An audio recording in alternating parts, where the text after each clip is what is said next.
Okay, guys, so let's go ahead and go over the new patch notes. I'm just going to give you a really fast TLDR of the whole thing. Let's jump into it.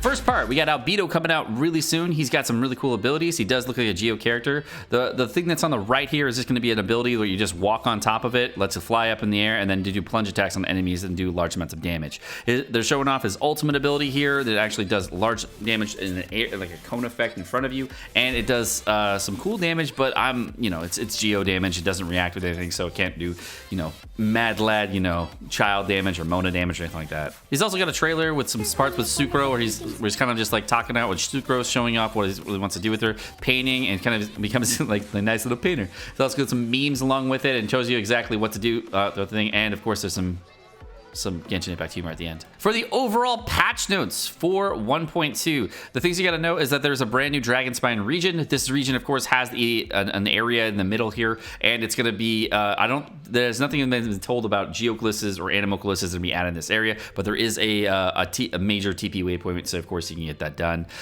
There's a sub-zero climate here that's going to have a sheer cold effect. It's going to just increase slowly. It's going to be very, very, very annoying when you get in water. It's actually going to increase at an increasing rate, and once you get it full, it's actually going to decrease your HP very, very quickly. Overall, there's a lot of other map effects that can increase it very quickly as well, for like blizzard effects, etc. And when you go into the rest of the world, there are going to be enemies that are going to be out in the open. These enemies out in the open have these crystals that, of course, provide shields against enemies, and in order to evade any of the kind of mechanics that are going around through this, you're going to need to light braziers, as well as stand near these new types of equipment that are going to be on the floor, which will then, of course, get rid of the sheer cold effect. The crystals over here that protect the enemies, of course, are going to potentially, give you extra sheer cold, or just protect the enemies and give them a little bit more HP, or maybe a tankiness or a Geo shield or whatnot. It's not really clear.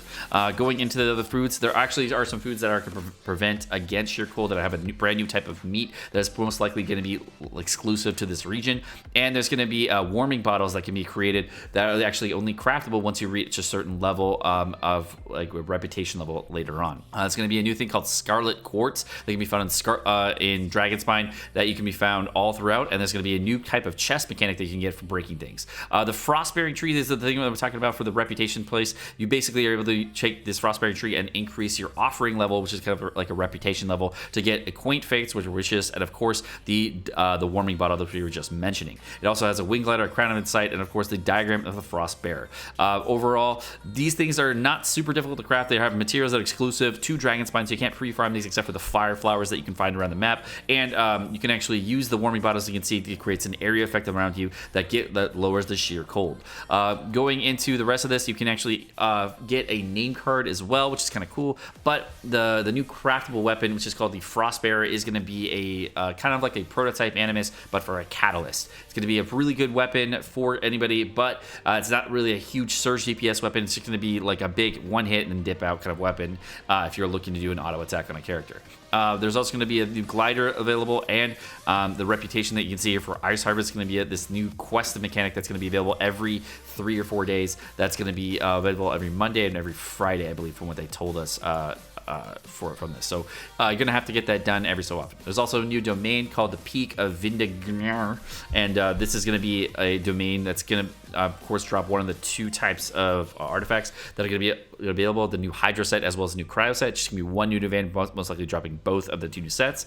And there's going to be a new event called the Chalk of the Prince and Dragon. This is going to be available, I believe, right as the event starts. It's going to have the Festering Desire, which is going to be the new weapon. The character who equips this weapon is going to, during the event, is going to have 60% more damage to opponents in the Dragonspine region. It's going to have some nice event effects. And the character who equips the weapon with the event is going to accumulate sheer cold at a slower rate. And they also get 35% extra crit rate in the Dragonspine region. So you get more damage and crit rate in Dragonspine. So it's kind of cool to have an event-based weapon. So that's kind of nice. There's also going to be these new type of glimmering essences, warm essences, and miraculous essences that are going to be available.